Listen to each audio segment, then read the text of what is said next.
हवा मंडल कैसे बनाओगे? तो ये 6 नियम। पहले एक तो सुबह ब्रह्म मुहूर्त में उठना। दूसरी बात, उत्तर या तो पूर्व की तरफ बैठना। तीसरा, साधन करते समय जब भी मौका मिले तो जीभ को तालू में लगाना या तो दांतों के मूल में लगाना। इससे आपका प्रभाव ऐसा होगा कि किसी के प्रभाव से आप दबेंगे नहीं। जयराम जी की किसी के इंप्रेशन में आप आएंगे नहीं। आपके प्रभाव में, आपके इंप्रेशन में निगुरे लोग आएंगे तो उनको फायदा होगा, लेकिन आप उनके इंप्रेशन में हो आएंगे तो आपको घाटा होगा। हमारे साधक किसी निगुरे के इंप्रेशन में ना आए। मैं तो यहां कहता हूं कि सगुरों की इंप्रेशन में भी ना आए। तो ये तालू पे जीभ लगाने से ये काम हो जाएगा। मनुष्य जाति का बड़े में बड़ा शत्रु है सुख की लालच और दुख का भय। जानते हैं लेकिन सुख की लालच से जाना अनजाना करके गलत काम कर लेते हैं, जो परिणाम में बहुत चुकाना पड़ता है। दुख के भय से बचना हो तो जब भी दुख का भय आए, किसी कहीं जाते हैं वो डांटे गए, उस समय जीभ तालू में लगा दो। महाराज ने कहा कि बापूजी नहीं, महाराज ही कहा था उसने। आबू के आज से पुराने किसी संत से हम मिलने गए थे। बोले यहाँ रात को शेर आते और बंदर उठा के ले जाते। मैं क्या, बंदर ऊपर होते हैं, शेर नीचे कैसे उठाता है? बोले वो दहाड़ता है तो बंदर डर के मारे गिर पड़ते और उठा ले जाता है। तो भय प्राणी के लिए हानिकारक है। तो उन बंदरों को तो मैं नहीं समझा सकता हूं कि भय के समय जीभ तालू में रखो, लेकिन आपको तो बता देता हूं। किसी भी बॉस से या इंटरव्यू देने जाते हैं, कहीं जाते हैं, तो आप डरते तो विफल हो जाओगे। जीभ तालू में रख के उसके सामने बैठो, उसका प्रभाव आप पे नहीं पड़ेगा, आपका प्रभाव उस पे पड़ने से आपको सिलेक्शन कर लेगा। जय राम जी की।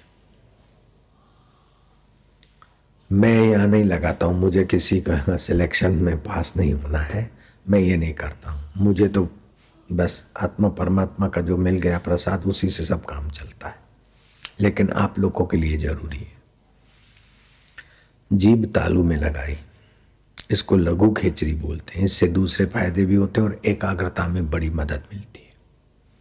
कभी बैठे तो श्वास अंदर गया, शांति बाहर आया, उसको गिना। श्वास अंदर गया आरोग्य, बाहर आया गिना। श्वास अंदर गया राम, बाहर आया गिना। ऐसे 50, 60, 70, 80, 90, 100, 108 तक अगर श्वास गिनने का आप अभ्यास बना लेते हैं तो सफलता, स्वास्थ्य और खुशी तुम्हारी घर की चीज हो जाएगी। कौन नहीं चाहता है सफलता? कौन नहीं चाहता है स्वास्थ्य? कौन नहीं चाहता है खुशी? सब चाहते। तो जिन्होंने गुरु मंत्र लिया है उनको ये विद्या प्रसाद रूप में दे रहे हैं तो फलेगी। जो सुन सुना के निगुरे करेंगे तो उनके अपने बल से होगा, और साधक गुरु का प्रसाद समझ के लेंगे तो उसमें भगवान की, गुरु की कृपा भी काम करेगी। बच्चा नन्हा है, अपने बल से चलता है तो अपने ढंग से चलेगा, और पिता की उंगली पकड़ के चल रहा है तो निश्चिंतता और गति में वृद्धि होती। तो सगुरों को ज्यादा लाभ होगा, निगुरे लोग भी थोड़ा बहुत फायदा उठा सकते हैं। प्राणायाम करेंगे त्रिबंध करके। आज से ये पक्का वचन दो कि त्रिबंध करके 5-7 प्राणायाम करेंगे। जो 5 करते हुए 6 पहुंचे, 6 करते 7 तक पहुंचे, 7 करते हुए 8 तक पहुंचे, और त्रिबंध मिला दें। त्रिबंध मिलाना सबके लिए अनिवार्य है। अब आप आध्यात्मिक कॉलेज में आ रहे हैं। पुराने हैं, फिर आपको क्या करना है, अपने चारों तरफ एक आभा मंडल बनाना है। आपके मन पर बाहर के तरंगों का दिन रात असर पड़ता रहता है। किसी ने आपको खबर सुनाई, मन कहीं जाता नहीं है, तरंगों के अनुरूप मन में ऐसी स्थिति बन जाती है। तो किसी भी तरंग के प्रभाव से आपकी ऐसी वैसी स्थिति बनती रहे तो आप भगवान में स्थिति कब करोगे? ब्राह्मी स्थिति प्राप्त कर कार्य रहे ना शेष, मोह कभी ना ठग सके, इच्छा नहीं लवलेश, पूर्ण गुरु कृपा मिली पूर्ण गुरु का ज्ञान। तो आप पूर्ण ज्ञान को पूरा प्रभु आराध्य, पूरा जहां का नाम नानक पूरा पाइए, पूरे के गुण का। और आपको ऐसा मिले कि जिसके आगे इंद्र का वैभव भी नन्हा लगता है, ऐसा मिले। इसलिए मैं बता रहा हूं, शास्त्र कहते हैं यत पदम प्रेप सवो दीना शक्रादय सर्व देवता, अहो तत्र स्थितो योगी हर्षम न उपगच्छति। जिस पद को पाए बिना इंद्र भी अपने को कंगाल मानते हैं, उस आत्म पद को पाकर योगी को अभिमान नहीं होता। ये भी आश्चर्य है। तो मैं आपके जीवन में ऐसा योग प्रवेश कराना चाहता हूं, जो मुझे मिला है वो तुमको जल्दी मिले। तो आप क्या करेंगे कि साधन के समय जहां भी बैठते हैं कुछ समय आप बढ़ाते जाना। समझो किसी ने कह दिया कि तुम्हारी गाड़ी पर ऐसा हो गया, तुम्हारे मकान में ऐसा हो गया, तुम्हारे ऐसा हो गया, तो तुम वहां पहुंचे नहीं, मन वहां बाहर चला नहीं गया, मन में उस प्रकार का चिंतन तरंगों से आ गया। हर्ष का या शोक का, हर्ष से भी शक्ति का ह्रास होता है, शोक से भी शक्ति का ह्रास होता है, समता से शक्ति का संचय होता है। ये बात सूत्रात्मक है। अच्छा, तो एक आप अपने इर्द गिर्द आभा मंडल बनाओ ताकि बाहर के तरंग आपके मन को प्रभावित न करें।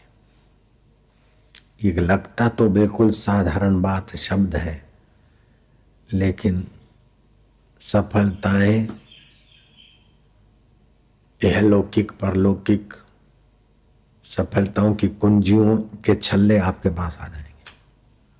सफलता की कुंजी के छल्ले।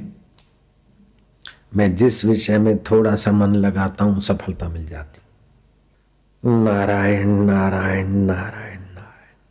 अब मैंने आपको बताया ये त्रिबंध। मूल बंद करने से कैसा भी विकारी आदमी हो, कैसी भी गंदी आदतों वाला व्यक्ति होगा,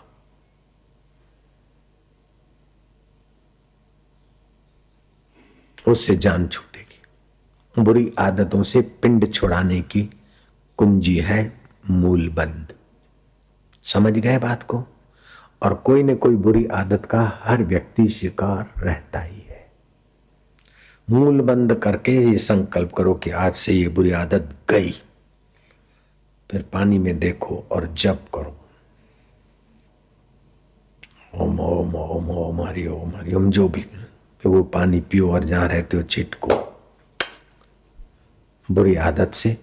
मैं ये नहीं चाहता हूं कि आप अच्छे बन जाओ, कोई जरूरत नहीं अच्छा बनने की। मैं तो कहता हूं आप भले बनो ना, आप बुराई छोड़ दो। भले तो आप थे, हो और रहोगे, खाली बुराई छोड़ दो बस। भले काम करने से कोई भला नहीं हो जाता है। कई ठग भले काम करते, कई सेल्समैन भी भले काम करते दिखेंगे, कई जेब कतरे भी भले काम करते दिखेंगे। भले काम करने से आदमी भला नहीं होता, बुराई रहित होने से भला होता है। फिर जो भी काम करेगा वो भला हो जाएगा। बुराई रहित। भलाई करना इतना जरूरी नहीं जितना बुराई रहित होना जरूरी है। स्वस्थ रहना इतना जरूरी नहीं जितना रोग छोड़ देना जरूरी है। रोग छोड़ दे तो स्वास्थ्य तो अपना स्वभाव है। तो मूल बंद से आपके सूक्ष्म शरीर के रोग मिट जाएंगे। जो बुरी आदतें हैं उन पर विजय हो जाएगी।